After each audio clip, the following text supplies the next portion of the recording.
kowa ya sani haraji yana tafiya ne da tsarin kasuwanci da gudanarwa na cinikayya.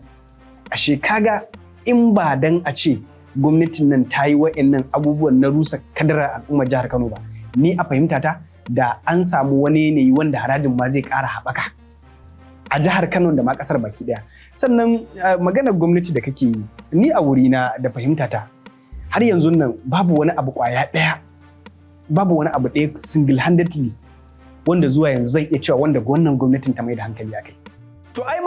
maganar titina 5 km wannan ai bashi suke biya. Bashi suke biya. Shi jagora ai shi ya kamata, jagoran tsarin ko kuma jagoran jam'iyyar shi ya fi kowa sanin abin da ya faru a 5 km.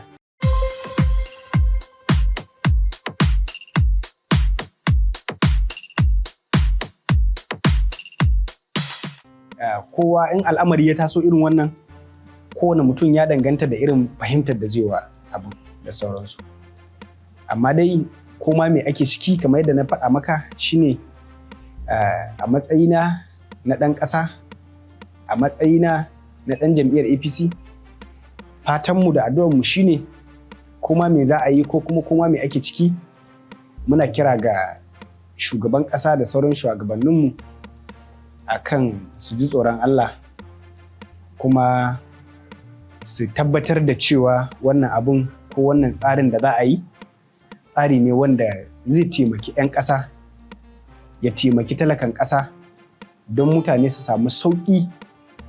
daga yanayin da ake ciki musamman na halin rayuwa. Domin dai ba wani abu bane abun tsoron shine kullum abubuwa sun faru makamancin haka wanda gwamnati za ta kawo ko waɗansu masana za su kawo a daidai tunaninsu da kuma hangensu cewa idan an yi abu kaza ko in abu kaza ya faru, so babu shakka ai 'yan ƙasa zai ji daɗi ko zai yi raha ko zai dariya. Misali, a baya masana tattalin arziki sun ta kiraye-kiraye akan lallai gwamnati ta cire ko ta janye tallafin man fetur domin dai kamar ba talakan ƙasa ne yake amfana da wannan tallafin man fetur ba, wasu tsirarin mutane ne suke amfana. To da ya zama an canya tallafin man fetur tun daga shigowar mai girma shugaban ƙasar Najeriya Sanata Bola Ahmed Tinubu, tun daga shigowarsa gwamnati da ya ce ya cire tallafin man fetur. Saboda haka tun daga lokacin aka gane cewa ashe ba tsirarin mutane ne suke amfana ba, ashe 'yan ƙasa musamman talakawan ƙasa ne suke amfana. Domin dai tun daga lokacin mai yayi tsada, sannan aka dinga samun hauhawar farashi na abubuwa daban-daban, sannan aka ƙara zuwa da ishu na cewa lallai a janye tallafin da gwamnati take sakawa na harkar wutar lantarki. Nan ma aka janye da zaton talaka zai samu sauƙi, still aka ƙara tsintar kai a cikin wani yanayi. Saboda haka duk wani abu wanda ya shafi ko kuma wasu masana wanda suke da ƙwarewa akan abu in sun zo da shi cewa za a yi kaza, ni ina kallon irin abun nan ne da ake cewa idan wuta ta ƙona ka, idan ka ga gawayi sai ka tsorata. Saboda haka sauran 'yan ƙasa ko da talakawa ake ta kiraye-kiraye ko ake ta kuka, ni na yi imani ba wani abu bane abin tsoron. Wannan shine abin tunanin, wannan shine abin tsoron. Kada ya zama maganan harajin nan ya zo ya zama ya ƙara jefa mutane a cikin ƙangin talaucin da mutane suka tsinci kansu a halin yanzu. Saboda haka ni tunda ba masalin tattalin arziki ba ne kuma ban karanta harkan tax ba, ma'ana ban da ilimi akan harkar haraji, so ba ni da wani abun nan. Alaba shi dai kamar kira da na yi na cewa shugabanni lallai su ji tsoron Allah, su tabbatar da cewa duk abin da za su abu ne wanda zai sauƙaƙa wa talakawa, zai sauƙaƙa wa mabiyansu musamman akan tsanani da ake ciki na rayuwa. Ina ganin wannan shine abin da zan iya cewa. Matsayin ka na jan jam'iyyar APC, kamar yadda a baya kai magana cewa tallafin mai ya ga wasu abubuwa da talakawa ne suka gano kusan al'umma su yi ci. A matsayin ka na ɗan jam'iyyar APC, wani irin kira ko kuma irin gudunmawa kuka bayar? Ganin cewa kun ji hankali shi ne na shugaban kasa da yayansa. Idan ya gani cewa ya waiwayi wannan al'amarin, ko da ya ne abin samu sassauci na rayuwa. To, gaskiya ne kamar da ka faɗa a matsayina na ɗan jam'iyyar, ai ba ma iya shugaban ƙasa ba ne. Domin dai kafin shugaban ƙasar akwai 'yan majalisunmu na tarayya da kuma sanatocinmu. Babu shakka ina kira a gare su da cewa lallai su tsaya su kalli abin nan idan basira. Domin dai kallon idan basira shine shin wannan abin zai amfanar da al'ummarmu, musamman zai amfanar da yankin jihohinmu na arewa. Wannan maganan harajin nan, dokan nan da shugaban ƙasa ya kawo ta majalisa, su ji tsoron Allah su tsaya su duba, kar su duba sarransu, kar su duba me za su samu, su duba mafitar al'ummarsu. Tunda kowa yana yi ne don al'umma, saboda al'ummar nan su suka zaɓe ka, suka tura ka don ka je ka wakilce su. Yawanci za ka ga wani zuwa ba abin da ke so shi ne alkhairi, wani zuwa abin da ba ka so sai shi ne kuma kila alkhairi. Ba ga su suna hangowa su talaka nasu cewa idan aka fito da batun al'amarin haraji, amma zai taimaka su talaka ne. To ai shi yasa ai na faɗa a magana ta baya. Na kawo misalai da maganan cire tallafin man fetur, cire tallafin nefa, here and there, duk na kawo misali. Saboda haka ai ba wani abin da talaka yake tsoro shine kar a zo a ce ayi kaza za a samu kaza, ayi kaza za a samu sauki, ayi kaza in an samu sauki rayuwa za ta inganta, a ƙarshe a zo a ƙara jefa kai a ƙangin talauci duk da yanayin da ake ciki, wanda kowa ya yarda cewa akwai hardship, amma duk da yanayin da ake ciki mutane suna tsoro ne kada a ƙara tsunduma cikin wannan yanayi. Kuma magana na farko ai kira ne ma 'yan majalisar tarayya, kira ne ma sanatoci, musamman wanda suke wakiltar mu da su ji tsoron Allah, su duba dokan nan, su tsaya su tsefe ta, in ma suna da karancin fahimta da kamar yadda gwamnatin tarayya ta ɗebi masana akan tattalin arziki da kuma haraji suka ba ta shawara na cewa sai an yi wannan abin gwamnati za ta iya samun wani alfanu ko ƙasa za ta samu alfanu. Saboda haka ni ina kallon cewa ina ba wa su 'yan majalisar tarayya da sanatoci shawara na cewa su ma su gayyato wani tim na masana tattalin arziki da kuma haraji, su ba su shawara tsakani da Allah, shin menene implication na harajin nan,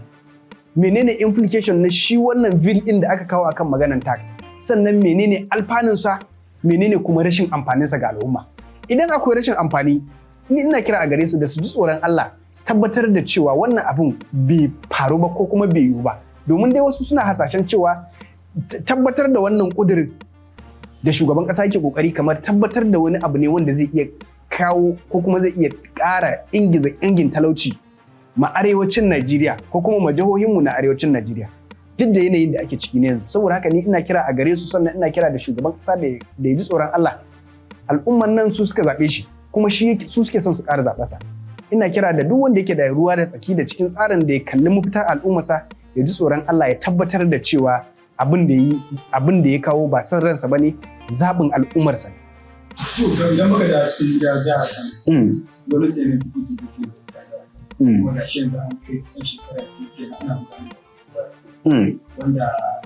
wataƙila ba a rasa cewa wani abu game da gwamnatin jihar Kano ɓangaren APC. Me za ka yi cewa wannan shekara gwamnatin jihar Kano? To kamar yadda kai magana kace a matsayina na ɗan jam'iyyar adawa, ni a wurina kamun ludayin gwamnatin jihar Kano ai tun ranar farko kai ba ma tun kan a rantsar da gwamnatin mu muka san cewa akwai matsala, mu muka fahimci cewa ba za ta iya haifar da wani abin arziki ma al'ummar jihar Kano ba.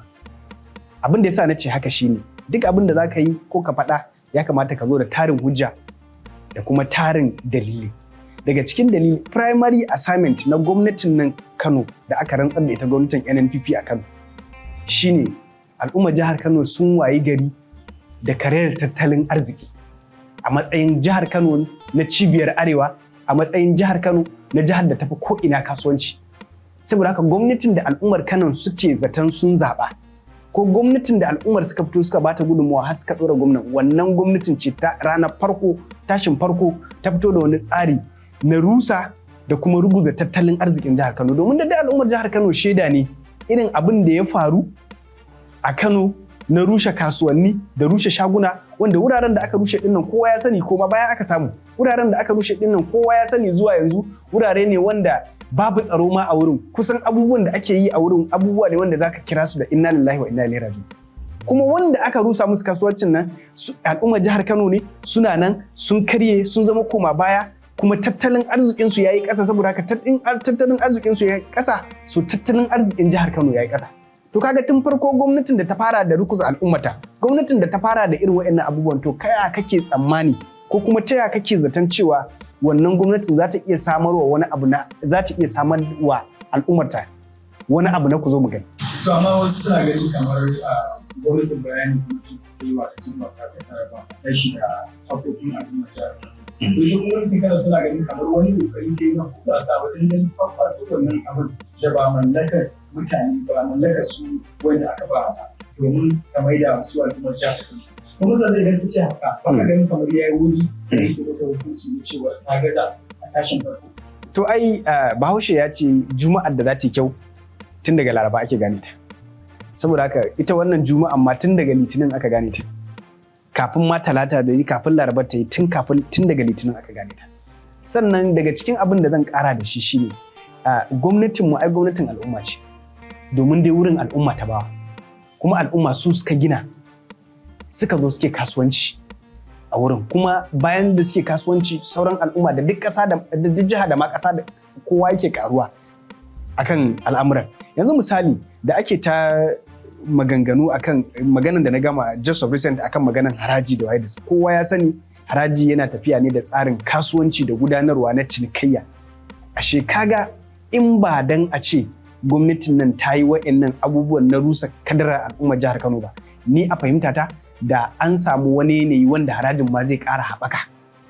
a jihar Kano da ma ƙasar baki ɗaya. Sannan maganar gwamnati da kake yi, ni a wurina da fahimtata har yanzu nan babu wani abu ƙwaya ɗaya, babu wani abu ɗaya single handedly wanda zuwa yanzu zan iya cewa wanda wannan gwamnatin ta mai da hankali a kai. Abin da yasa na ce haka shine in ka kalli yanayin kamun ludayin gwamnatin har yanzu babu wani abu wanda gwamnatin nan ta ɗora gwadaban ko kuma ta ɗora al'ummar jihar Kano akai. Misali tun daga ɓangaren in ka kalli ɓangaren lafiya,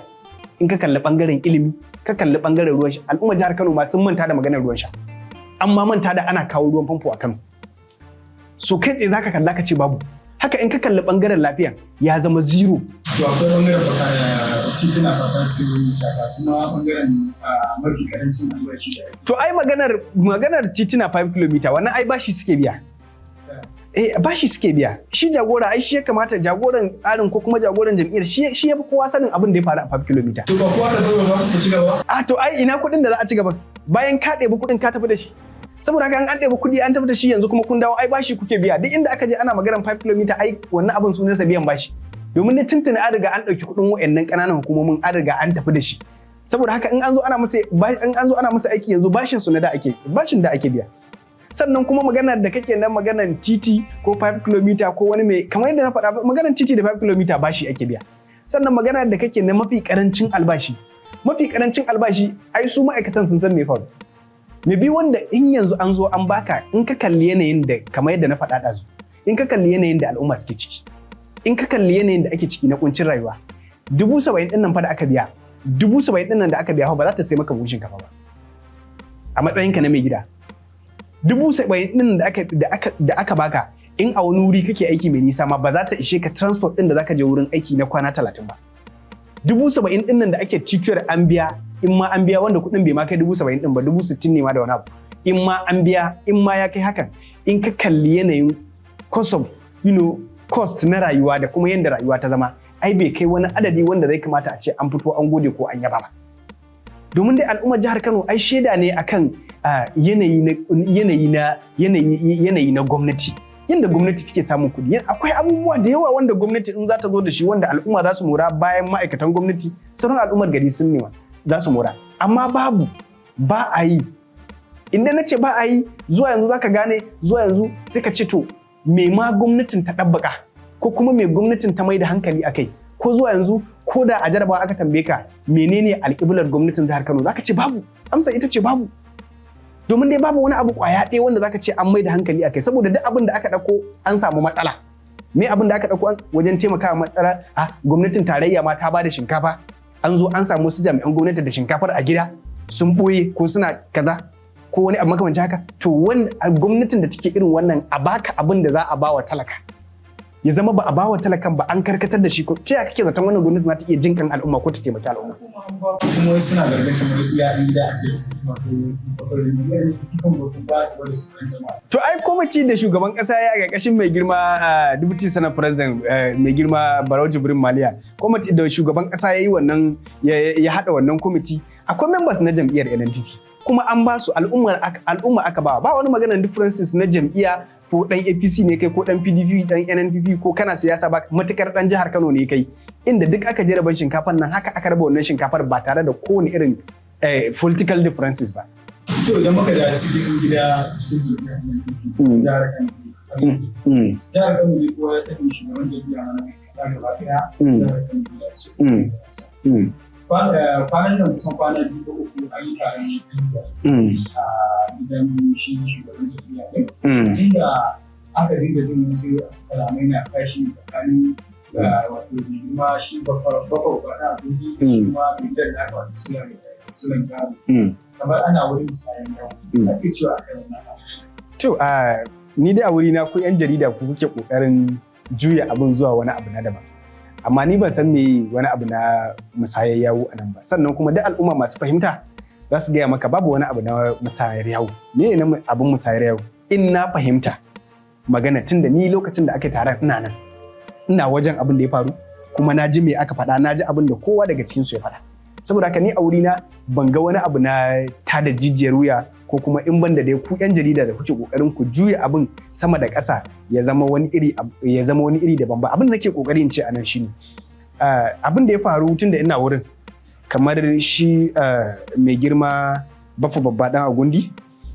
ya tashi ne yana godiya ma waɗansu al'umma ko kuma wasu daga cikin jagororin jam'iyyar APC wanda yake kallon suna taimakon 'yan jam'iyya ko suna riƙe jam'iyya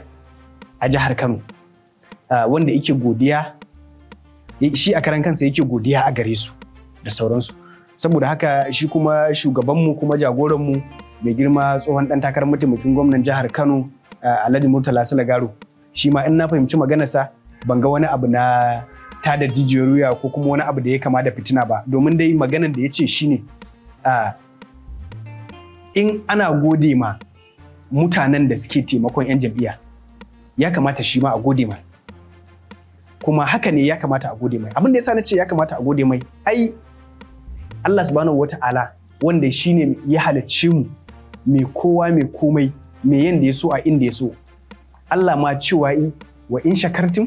wa azinan lahu wato idan na baka ko kuma in na maka kyauta ko in na maka wata baiwa ka gode mu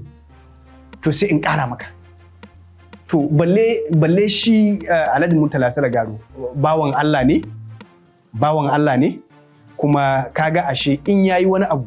shi ma ya kamata a gode ma saboda haka in ya ce ya kamata a gode ma kaga ba laifi bane wanda duk al'umma sun sani al'umma jam'iyyar APC na jihar Kano da ma ƙasa baki ɗaya sun sani yanda yake ƙoƙarin taimakon 'yan jam'iyya kuma daga cikin maganganunsa kafin ka ci gaba daga cikin maganganunsa ya ce kamar yanda mutanen da aka ambaci sunansu ake gode musu ai su dama abin da ake zaton ya kamata su yi ne domin dai al'umma ne suka zaɓe su kuma 'yan jam'iyyar APC ne suka zaɓe su har suka taka wannan matsayin suka kai wannan kujerar su zuwa yanzu shi da yake ɗawainiya da 'yan jam'iyyar APC na jihar Kano baki ɗaya wanda ba ma na wani yanki ko Kano ta Arewa ko wata ƙaramar hukuma daban ba wanda duk wanda ya sani ya san yana daga shine kusan mutum ɗaya tilo wanda yake ɗawainiya da 'yan jam'iyyar APC a 44 local government da suke jihar Kano a ƙananan hukumomi 44 da kuma mazaɓu 484 wanda duk mazaɓar da ka je da wahala baka samu wani mutum wanda yake iya alaƙa kai tsaye da Murtala ba kaga ashe idan ya yi maganar cewa waɗancan mutanen an zaɓe su ne dama da zaton haka saboda haka in sun yi wani abin aikin su ne ina ga shi wanda zuwa yanzu babu kowace irin kujera ta mulki a hannun shi ba SSA ne bane na president ba sanata bane ba dan majalisa bane ba kowa bane amma dai wanda duk yake jam'iyyar APC a jihar Kano kowa ya san yadda yake ɗawainiya da al'ummar da 'yan jam'iyyar APC musamman wanda duk ya tashi ya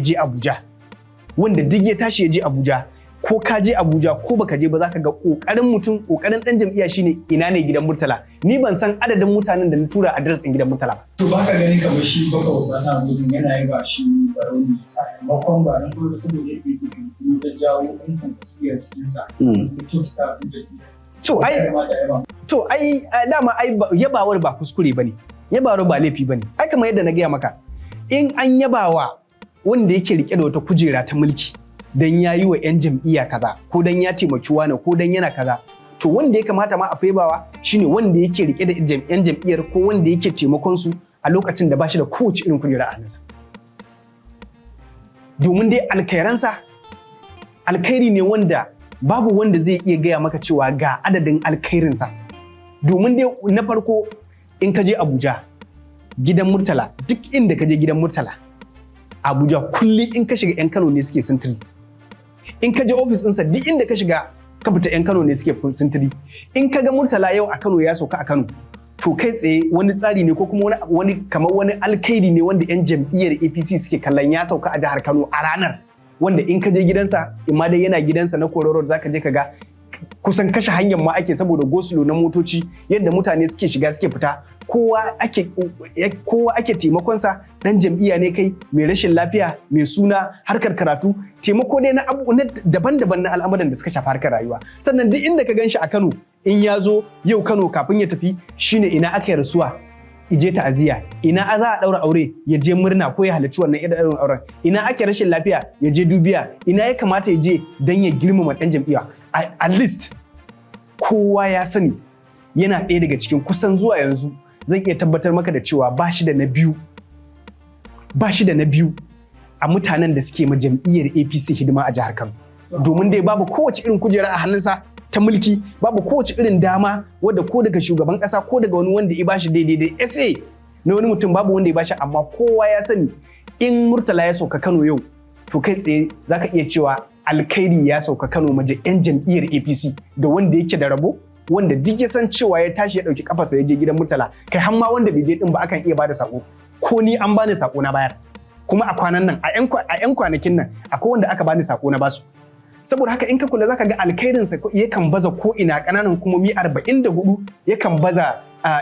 mazaɓu 484 suke jihar Kano. Saboda haka an yi wani maganganu ne ina kallon kamar a matsayin ku ne na 'yan jarida, mu jam'iyyar APC a ɗinke muke, uwa ɗaya uba ɗaya, ba mu da faɗa da kowa, ba mu rigima da kowa, kuma shugabanmu jagoranmu ba shi da matsala da kowane ɗan jam'iyyar APC da yake jihar Kano.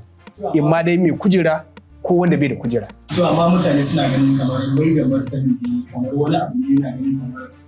tun da san shi barau ne yake neman mai misali yana neman masa da shi ke ne kuma sai a tana kuma wasu suna ganin wannan mai da martani kamar ba ya gaji so yake fada baki faranci ko ya shirya. To kamar yadda ni ina kallon kamar in ma dai baka ji abin ba ko kuma baka saurari abin ba, domin dai shi kanshi wanda ya yi maganar da ya tashi zai magana ko kuma da zai mai martani sai da ya ce dan uwana, sai da ya kira shi da dan uwana. Kuma har yanzu mulki ake yi, har yanzu lokacin siyasa bai zo ba, saboda haka lokaci shi zai bayyana duk irin waɗannan abubuwan. Saboda haka lokacin siyasa an yi wuri da za ka yi ma siyasa hukunci cewa ana kaza. Ai jam'iyyar APC jam'iyya ce ta kowa, ba za ka hana kowa takara ba, wanda duk yake so ya takara ba za ka hana kowa takara ba, matukar dan jam'iyyar ne. Kuma ba dan jam'iyyar bane kai, matukar ka fita daga wata jam'iyyar ka shigo, in ka zo kai takara ba laifi. Kuma lokacin siyasa ko lokacin takara ko ai bai yi ba, gaggawan mai kuke, lokaci yana nan zuwa, kuma ai al'umma suna kallon duk abin da yake faruwa. Saboda haka ya yi wuri wani mutum ya ringa magana akan ko takarar gwamna ko wata takara ta sanata ko ta wani dan majalisa. Saboda haka ni ina kallon wannan dai kawai ku 'yan jarida ne kuke ta kokarin hada wata kitimurmura ko wata fitina, amma dai ina tabbatar maka da cewa mu jam'iyyar APC a ɗinke muke a jihar Kano, a ƙarƙashin shugabanci da jagoranci na mai girma tsohon gwamnan jihar Kano kuma shugaban jam'iyyar APC na ƙasa Dr. Abdullahi Umar Ganduje, wanda shine jagoran wannan jam'iyyar a jihar Kano a yanzu, shine jagora, kuma wani dukkan wani ɗan jam'iyyar APC shi ya kamata ya bi, shi ya kamata ya biyayya a matsayinsa na jagora kuma madugun wannan jam'iyyar APC a jihar Kano. To a ƙarshe me yasa? To a ƙarshe sakona ga sauran 'yan uwana matasa 'yan siyasa na cewa dole ne su gane su fahimci cewa a siyasa akwai haƙuri, a siyasa akwai juriya, a siyasa akwai amana, a siyasa akwai ladabi akwai kuma biyayya. Saboda haka ina kira ga 'yan jam'iyyar APC da cewa mu zama mutane masu da'a, mu zama mutane masu haƙuri,